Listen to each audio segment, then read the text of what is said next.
Assalamualaikum warahmatullahi wabarakatuh. Nama saya Supriyadi dari Prodi Teknik Elektro. Di sini saya akan mempresentasikan makalah yang berjudul Teori Peluang. Oke, kita langsung masuk ke bab 1, yaitu pendahuluan. Di 1.1 latar belakang masalah. Teori peluang adalah ilmu pengetahuan yang mempelajari ketidakpastian. Ilmu ini awalnya dikembangkan dari permainan spekulasi seperti permainan kartu remi dan pelemparan dadu.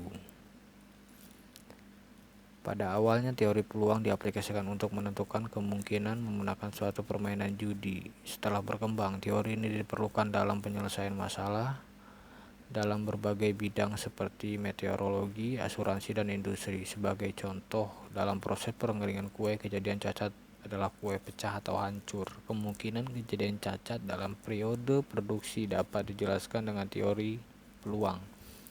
Bahkan teori peluang mendasari kebanyakan metode-metode statistik, yaitu suatu bidang matematika yang aplikasinya hampir meliputi setiap area kehidupan modern.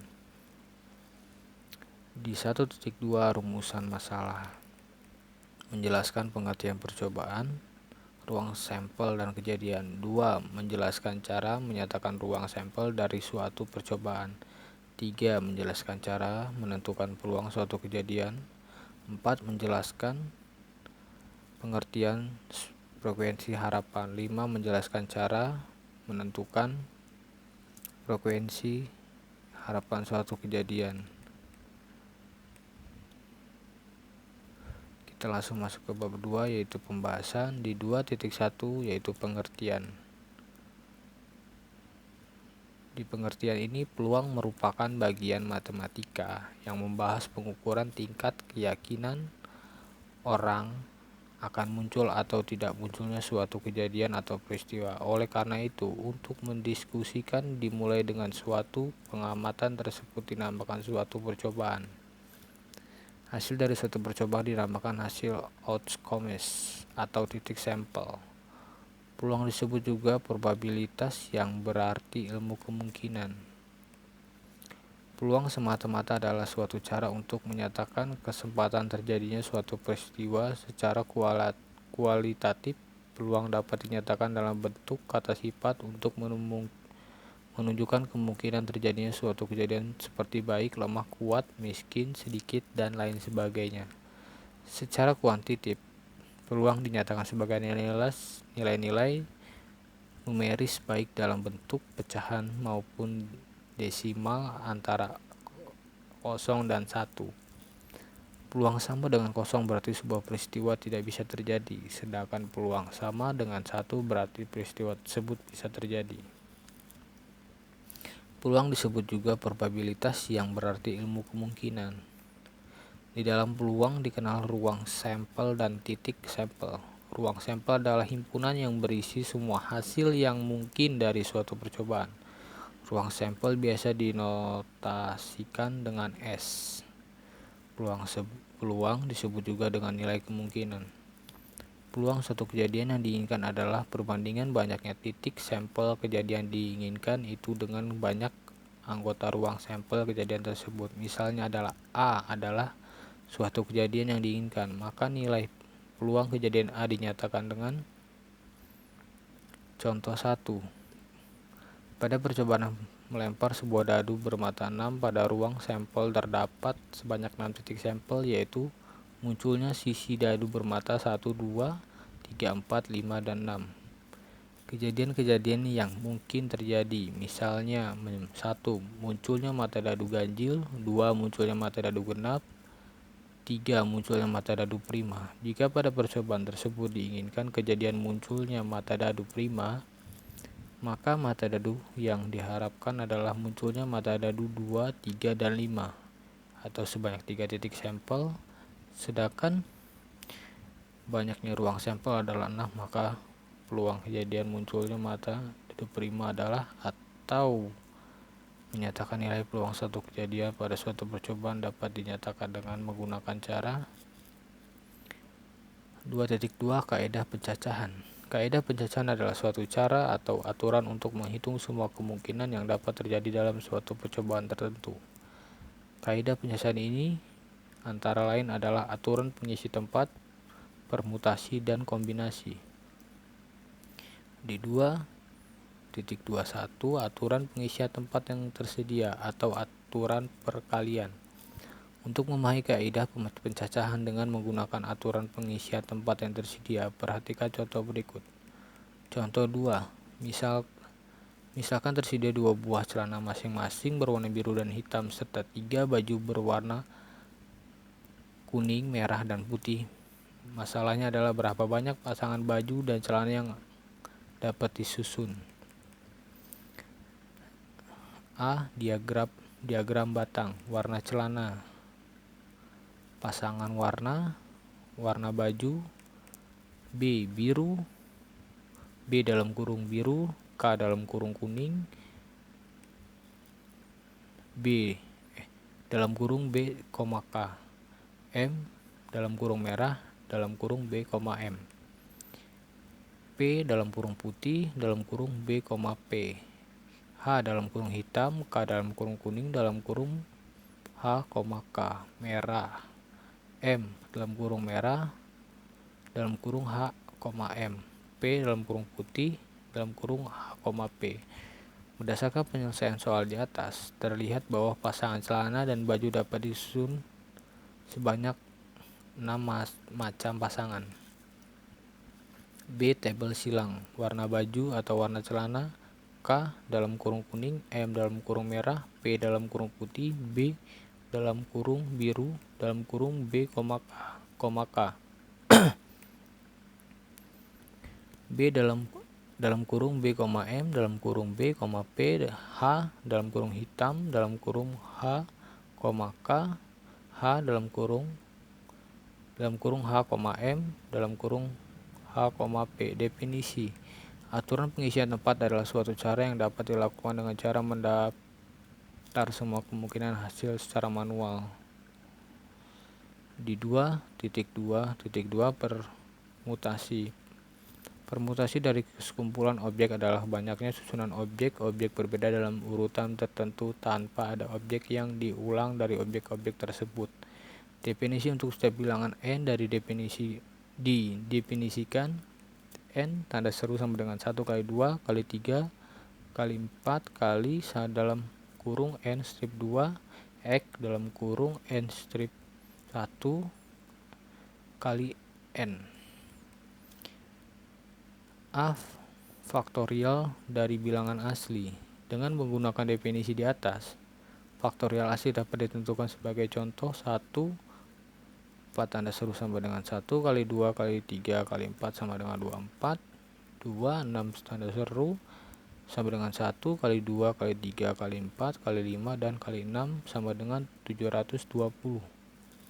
B. Permutasi dari unsur-unsur yang berbeda. Misalkan dari 2 buah angka 1, 2, dan 3 akan disusun suatu bilangan yang terdiri atas 3 angka dengan bilangan-bilangan itu tidak mempunyai angka yang sama. Susunan yang dapat dibentuk adalah 123, 132, 213, 231, 312, 321.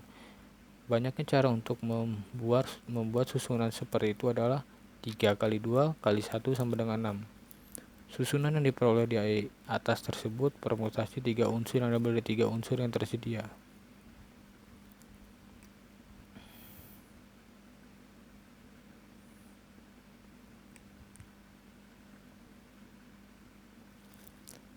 Dua titik kombinasi. Misalkan dari 3 unsur yang berbeda A, B, dan C akan diambil 2 huruf tanpa memperhatikan urutannya. Oleh karena urutan tidak diperhatikan, maka susunan AB sama dengan BA, AC sama dengan CA, dan BC sama dengan CB. Dengan demikian hanya terdapat 3 pilihan yaitu susunan ABC dan BC. Pemilihan yang dilakukan dengan cara seperti itu disebut kombinasi 2 unsur yang diambil dari 3 unsur yang berbeda. Definisinya, kombinasi R unsur yang diambil dari N unsur yang tersedia dalam kurung tiap unsur berbeda adalah suatu pilihan dari R unsur tanpa memperhatikan urutannya.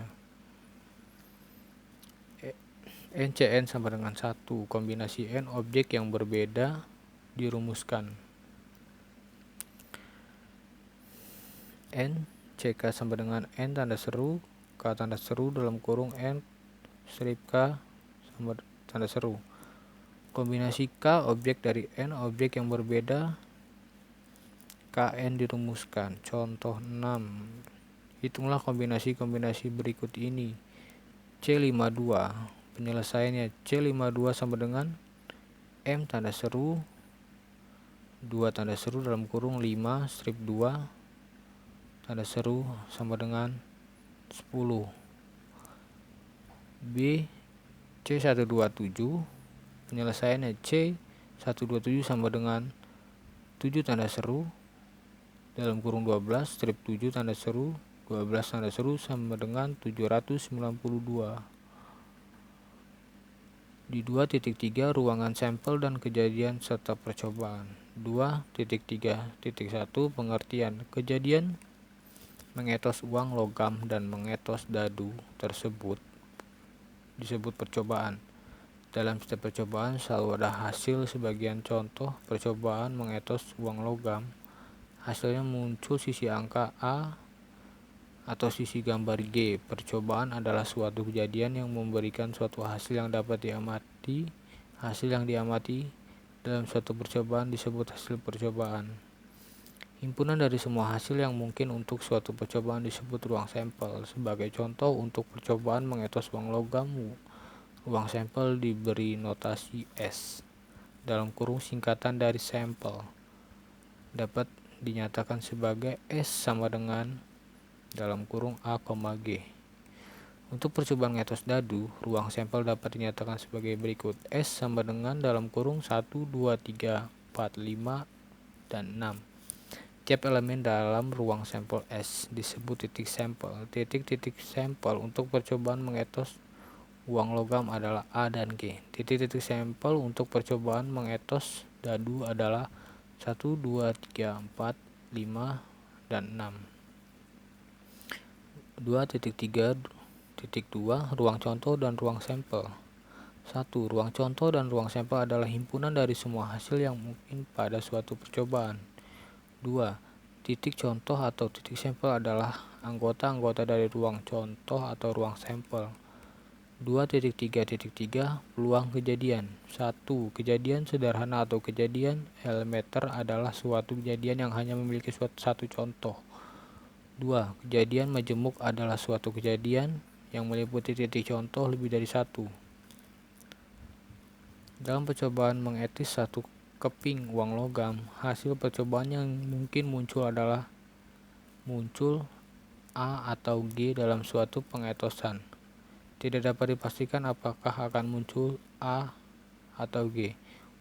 Untuk uang logam yang sempurna, homogeni, simetris, dan tidak cacat, dapat diasumsikan bahwa kemungkinan muncul A atau G adalah sama. Untuk uang logam ditos sebanyak 100 kali, sisi A muncul kira-kira 50 kali. Ketika dilakukan pengetos uang logam sebanyak N kali dan akan diamati salah satu sisinya, misalnya sisi A. Jika sisi A muncul K kali dalam N kali percobaan, maka harga disebut frekuensi relatif. Jika N makin besar, maka harga akan mendekati suatu harga mantap, yaitu harga mantap inilah yang merupakan dasar dari teori peluang. 2.4 Peluang suatu kejadian dan komplemennya.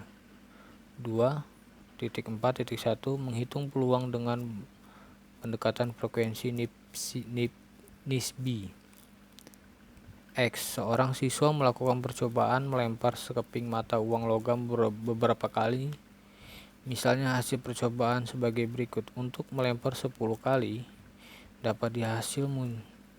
didapat hasil munculnya gambar sebanyak 6 kali. Dalam hal demikian, dikatakan frekuensi munculnya gambaran adalah 6 kali. Frekuensi nisbi munculnya gambar sama dengan 6 atau 10 sama dengan 0,6. Untuk lemparan sebanyak 20 kali didapat frekuensi munculnya gambar adalah 9 kali.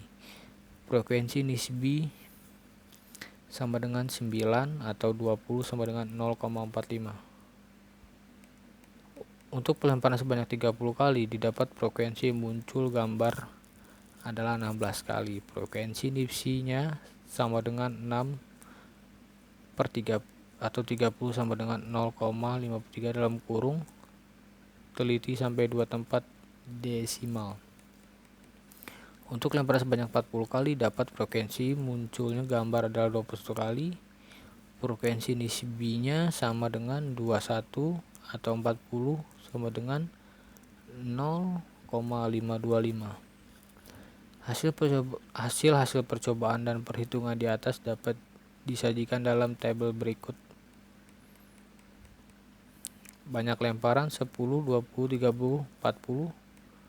Frekuensi muncul gambar 6, 9, 16, 21.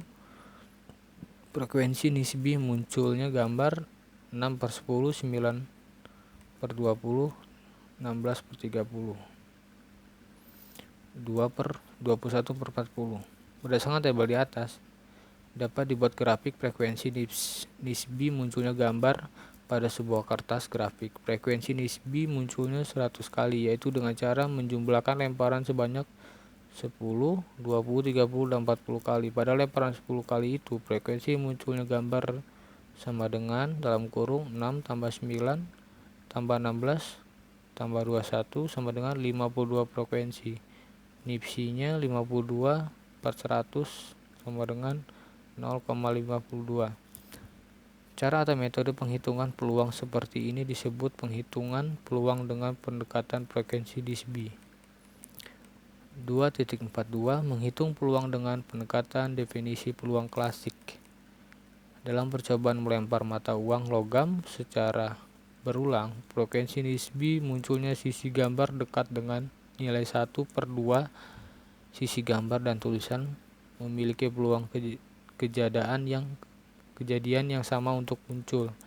Dituliskan P dalam kurung gambar sama dengan P dalam kurung G sama dengan 1 per 2. P dalam kurung tulisan P dalam kurung T sama dengan 1 per 2. Jadi P dalam kurung G sama dengan P dalam kurung T sama dengan 1 per 2. Misalkan dalam sebuah percobaan menyebabkan munculnya N hasil yang mungkin dengan masing-masing hasil mempunyai kesempatan yang sama, maka dirumuskan P dalam kurung E sama dengan K atau N. 2.4.3 Menghitung peluang dengan menggunakan ruang contoh. Misalkan S adalah ruang contoh dari sebuah percobaan dan masing-masing anggota S memiliki kesempatan yang sama untuk muncul. Jika E adalah suatu kejadian dengan E S, maka peluang kejadian E dirumuskan P dalam kurung E dalam sama dengan N dalam kurung E atau N dalam kurung S. N dalam kurung E adalah banyak anggota dalam himpunan kejadian E. N dalam kurung S adalah banyak anggota dalam himpunan ruang contoh S.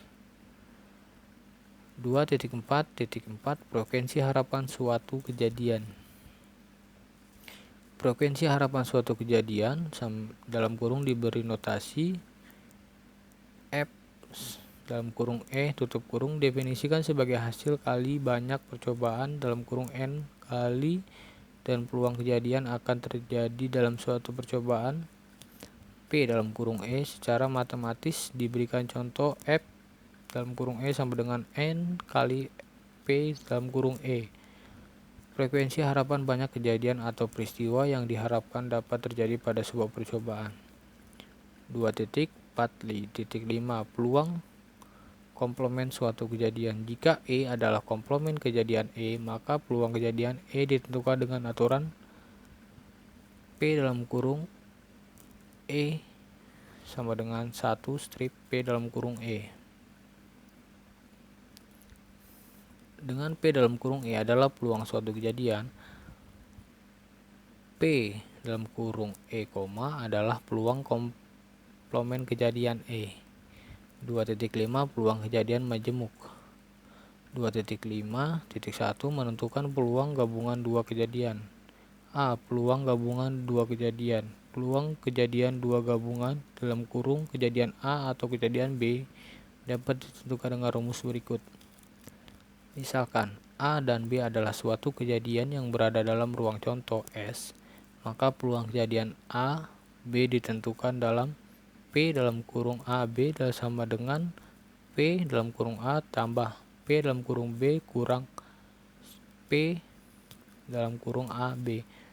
Rumus peluang kejadian A, B diperoleh dari definisi dengan menggunakan rumus ruang contoh yang disesuaikan variabelnya. Variabel E diganti dengan A, B sehingga P dalam kurung A, B sama dengan N dalam kurung AB atau N dalam kurung S. B. Peluang dua kejadian yang saling lepas. Pada percobaan pelemparan dadu berisi 6 sebanyak 1 kali, misalkan terjadi dua kejadian berikut. Kejadian A adalah kejadian muncul mata dadu angka 3, maka A sama dengan dalam kurung 1,2. Kejadian B adalah kejadian muncul angka 4 sama dengan 4,5,6. Karena himpunan A dan himpunan B tidak memiliki anggota yang sama, sehingga anggota A dan B merupakan himpunan yang saling lepas atau saling asing. Jika A dan B merupakan kejadian saling lepas, maka peluang gabungan dua kejadian yang saling lepas itu ditentukan dengan aturan P dalam kurung AB sama dengan P dalam kurung A tambah P dalam kurung B. 2.5.2 menghitung peluang dua kejadian yang saling bebas. Misalkan satu kejadian A adalah kejadian muncul atau dadu pertama 2, yaitu A dalam kurung 2,1 dalam kurung 2,2 dalam kurung 2,3 dalam kurung 2,4 dalam kurung 2,5 dalam kurung 2,6. 2. Kejadian B adalah kejadian muncul mata dadu angka ke 5. B dalam kurung 1,5 2,5, 3,5, 4,5, 5,5, 6,5. Kejadian A dan B disebut kejadian yang saling bebas jika kejadian tidak berpengaruh oleh kejadian B atau sebaliknya. Kita masuk ke bab 3, kesimpulan 3.1 kesimpulan. Peluang merupakan bagian matematika yang membahas pengukuran tingkat keyakinan orang akan muncul atau tidak munculnya suatu kejadian atau peristiwa. Oleh karena itu, untuk mendiskusikan dimulai dengan satu pengamatan tersebut dinamakan suatu percobaan. Hasil dari suatu percobaan dinamakan hasil autokomes atau titik sampel. Peluang disebut juga probabilitas yang berarti ilmu kemungkinan.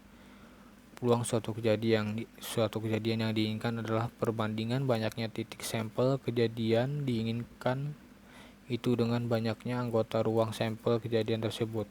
Misalnya A adalah suatu kejadian yang diinginkan, maka nilai peluang kejadian A dinyatakan dengan 3.2 saran. Dalam pembentukan makalah ini, penulisnya menyadari betul masalah terdapat banyaknya kesalahan dan kekeliruan, maka dari itu penulis mengharapkan kritik dan saran yang membangun kepada pembaca.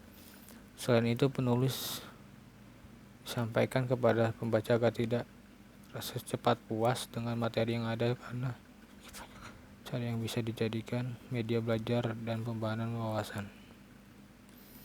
Oke, baiklah. Sampai di situ saya akhiri. Assalamualaikum warahmatullahi wabarakatuh.